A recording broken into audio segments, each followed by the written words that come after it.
носът на детето започва да тече. Такава хрема често разранява ноздрите на децата. Нека майката дава на детето си да смуче от сол номер 8 на всеки 15-30 минути по една таблетка. Слагате таблетката под езика или отново като топла напитка с разтворени 3 до 5 таблетки. Можем да използваме мехлем номер 3, като го втриваме под ноздрите. Нанасяме с потупване върху околоносните кухини.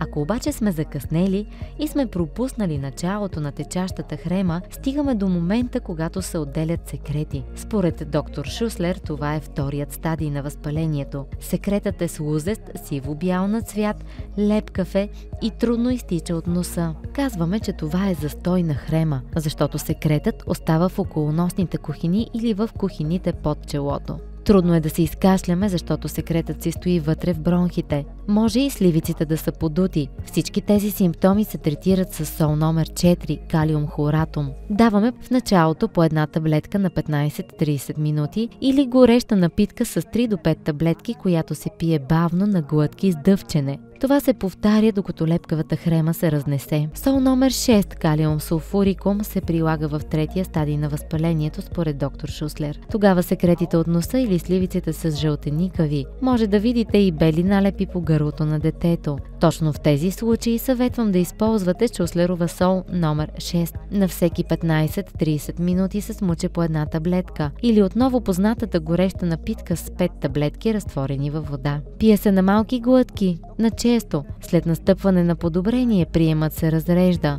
Както споменах вече и при сол номер 3, непременно трябва да се продължи и след подобрението, за да не хронифицира възпалението. Една седмица на детето се дава по една таблетка 3 пъти дневно. Фазата на оздравяване със сигурност ще се съкрати, ако използвате шуслеровите соли.